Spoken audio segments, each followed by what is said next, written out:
Hai, Assalamualaikum semua. Apa khabar? Jadi saya harap anda semua dalam keadaan yang sihat, yang baik belaka, okey?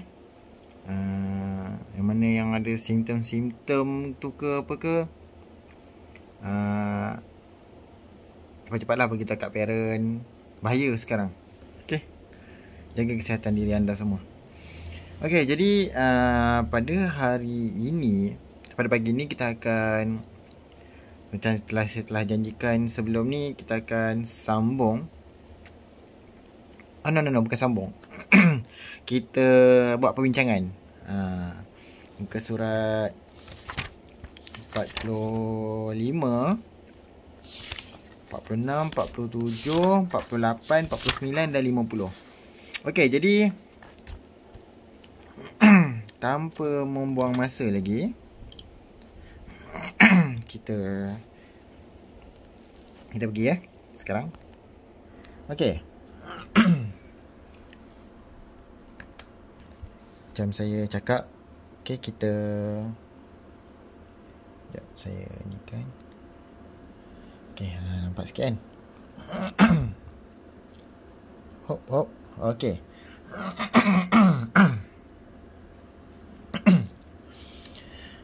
Kurang air sikit. Okey, jadi kita pergi dulu sifat cahaya.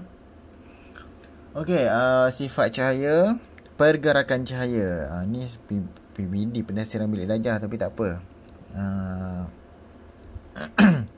Kita fokuskan dulu kat sini. Okey, pergerakan cahaya, lengkapkan laporan aktiviti di bawah. Aktiviti betul ke cahaya bergerak lurus? Ini dia kata eksperimen lah. Dia buat eksperimen. Macam mana apa eksperimen dia? Dia gulungkan kertas, kemudian dia tengok cahaya. Ni sumber cahaya, lilin ni. Lilin ni sumber cahaya. Dia buat dua. Satu lurus ni, satu lagi dia bengkokkan macam ni. Jadi sangat-sangat simple sebenarnya dia punya dia punya eksperimen ni. Kenapa eksperimen ni ada? Sebenarnya eksperimen ni ada eksperimen ni ada sebab tujuan dia nak membuktikan sesuatu. Kalau anda kata kalau tak ada eksperimen ni, maksudnya tak ada apalah untuk dibuktikan tau. Okey. Jadi apa yang boleh lakukan? Ni dia punya ni lah. Okey, keputusan dia. Okey, keputusan aktiviti kalau macam ni pergikan cahaya lah. Kat sini nampak dia sumber ni dia bergerak lurus, jadi boleh melihat cahaya lilin. Yang kedua, dia buat dia macam ni. So cahaya dia sampai sini je.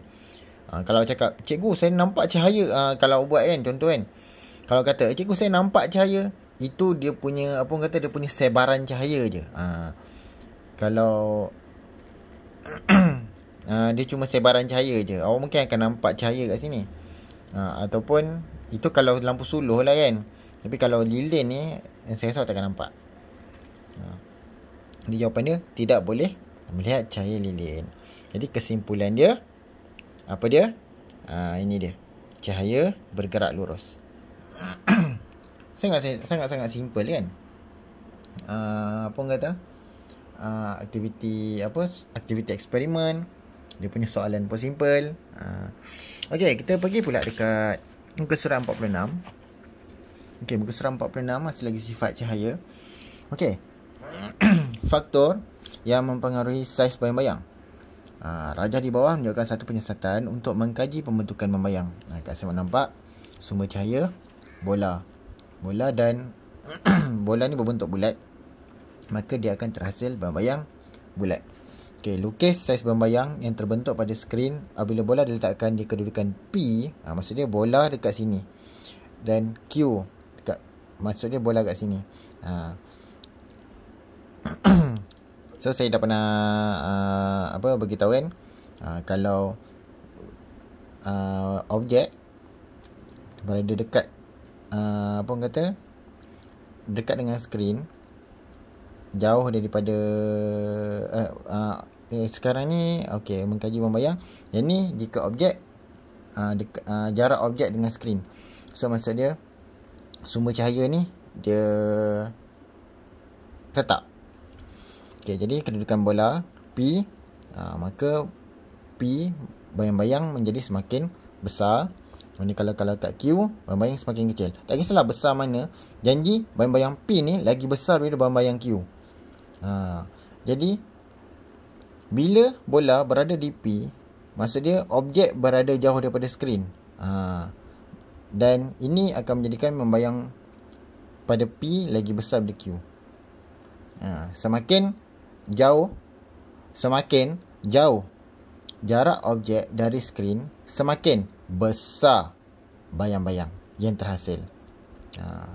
Ataupun sebaliknya, semakin dekat jarak objek dengan skrin, semakin kecil bayang-bayang yang terhasil. Okey, lepas tu isi tempat kosong dengan jawapan yang sesuai. Saiz bayang-bayang berkurang bila jarak antara objek dengan sumber cahaya bertambah. Saiz bayang-bayang bertambah apabila jarak antara objek dengan sumber cahaya berkurang. Yang ini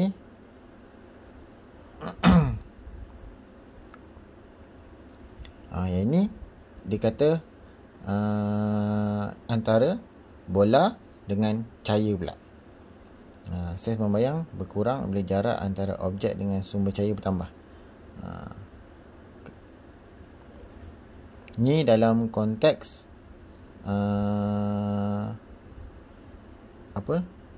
dalam konteks bola dengan lampu sulur. Okey, sekarang pergi pula dekat C. Skrin digerakkan mendekati bola. Apakah yang berlaku kepada saiz bayang-bayang bila skrin mendekati bola? Jadi skrin mendekati objek kan. Jadi maksud dia saiz bayang-bayang semakin kecil. Okey, pergi pula. Berdasarkan penyiasatan di atas, nyatakan dua faktor yang mempengaruhi perubahan saiz bayang-bayang. Jadi jarak antara objek dengan sumber cahaya macam saya cakap tadi, dengan jarak antara objek dengan skrin. Objek dengan sumber cahaya, objek dengan skrin. Okey. Kita pergi pula dekat muka surat 47. Okey, muka surat 47, pantulan cahaya. Tadi dah dengan membayang, kali ni dengan pantulan cahaya pula. Jadi ni dalam satu eksperimen, dia kata lampu sulur, kertas A4, pensel, cermin satah dan gelang getah. Saya hampir nak cakap gelang patah tadi. Gelang patah tu kat Johor Okey, yang ni dia buat satu situasi lah, satu eksperimen. Jalankan aktiviti dalam bilik gelap, lukis bulatan atas kertas A4, lubuskan permukaan lampu sulur, gunting bulatan tersebut dan ikat kertas pada permukaan lampu sulur dengan gelang getah. Tutup ujung pensel di tengah kertas untuk membuat lubang. Halakan alur sinar cahaya lampu sulur ke cermin satah. Tahu tak cermin satah yang macam mana? Ni saya tunjuk ke awak cermin satah. Sekejap.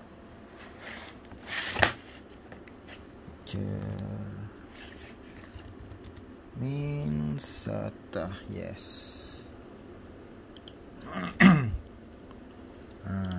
Ini cermin satah ni.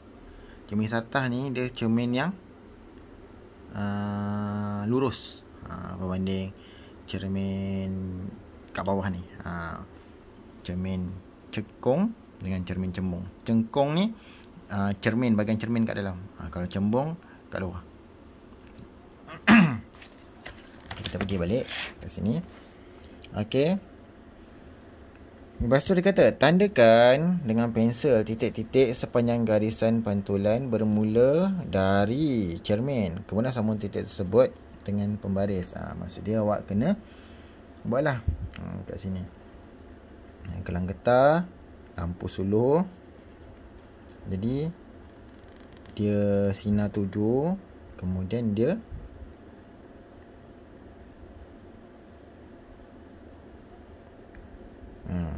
ke sinar pantulan. Yang ni itulah dia.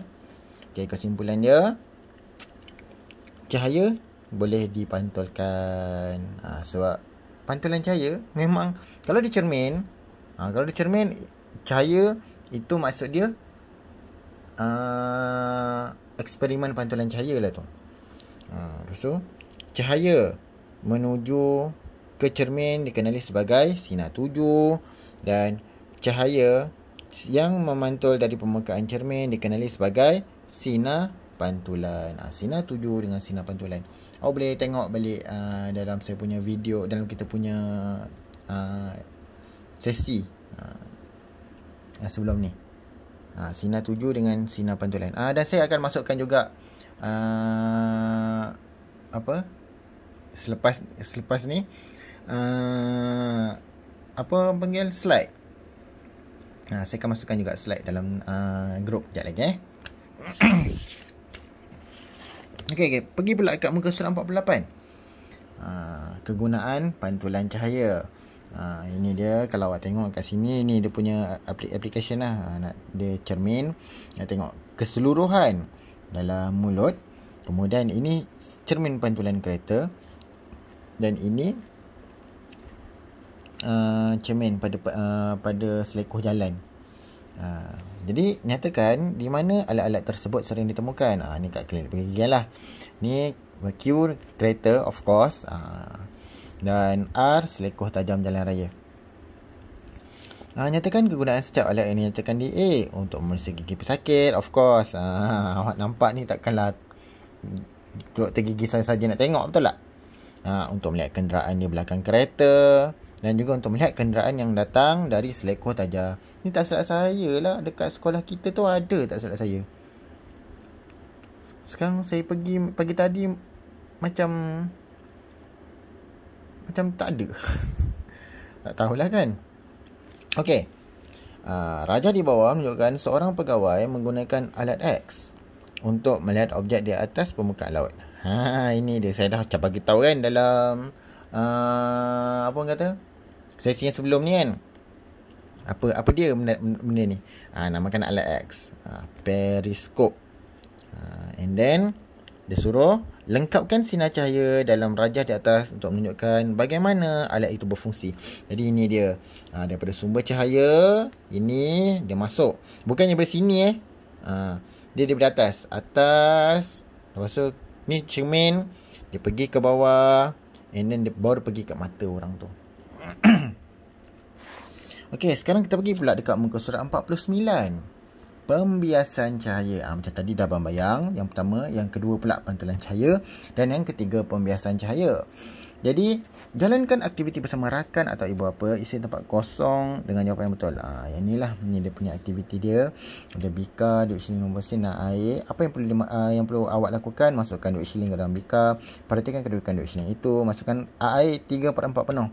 Maksud dia, ini lah jarak dia. Kemudian perhatikan kedudukan imej duit shilling. Selepas air dimasukkan, lakarkan pemerhatian kamu. Jadi kata, lengkapkan keputusan kamu dalam raja. Disuruh lakarkan pemerhatian kamu. Jadi kalau duit shilling kat sini, awak boleh lukis duit shilling tu berada di atas, daripada duit shilling ni lah. Sebab apa? Sebab macam saya dah beritahu sebelum ni, pembiasan dia jarak objek dalam dasar tu nampak dekat. Itu dia. Dia boleh lukis kat situ. Itu keputusan dia. Dan kalau ada air, ada bekas, itu eksperimen pembiasan cahaya. Macam tadi, ada cermin, ada cahaya, itu eksperimen pantulan cahaya. Okey, dan lakarkan bentuk pensel yang berada dalam rajah di bawah. Kosong kan dalam kamu. So kamu kena lukis bengkok. Awak tak boleh lukis straight macam tu. Kalau awak lukis straight, salah. So ni air. Dia dah labelkan ni air kan. Okey. Pergi pula dekat muka surat 50. Saya dah bagi tahu dalam sesi sebelum ni kan. Senang sangat kan. 5 muka surat ni macam simple je kan. 6 muka surat. Okey, muka surat yang last sekali, muka surat 50, pembiasan cahaya lagi. Ini dia kata sumber cahaya. Okey. Lengkapkan rajah sinar cahaya dalam rajah di atas. Yang ini dengan yang ni dia sama tau. Sama arah dia. Yang bengkoknya sikit ni sebelah sini je. Dia macam membengkok sikit kan. Ni sama tau. Arah dia sama. Apakah sifat cahaya yang terlibat dalam penyiasatan ini? Kalau awak nampak ini ada bongkar kaca, ada cahaya. Bongkar kaca ni, maksud dia bongkar kaca bukan cermin tau. Cermin is cermin. Tapi ni bongkar kaca. Bongkar kaca yang macam mana? Macam gelas. Jadi kalau eksperimen ni cahaya boleh dibiaskan. Okey, dan C, sebatang pen diletakkan dalam gelas kaca yang berisi 200 ml air. Ramalkan apa yang akan diperhatikan. Of course, dalam perkara pembiasan, pen akan kelihatan bengkok. Dan berikan alasan kamu sebabnya cahaya terbias apabila cahaya bergerak dari air ke udara. Okey. Jadi selesai kita punya diskusi, macam pembincangan. Okey, sekarang ni saya nak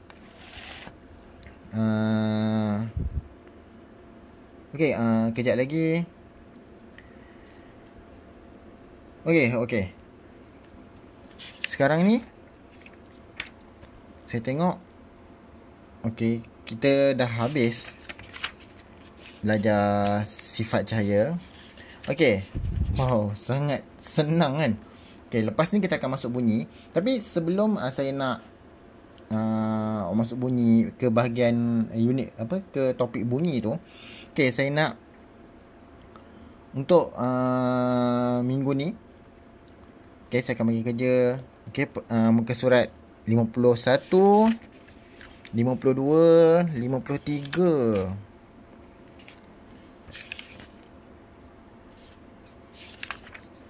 (51), (52), (53) dan 54, 55. Okey, itu je. Tak payah. 51, 52, 53, 54. Okey, itu saja. Okey? Itu saja. Sangat-sangat simple dia punya soalan. Okey.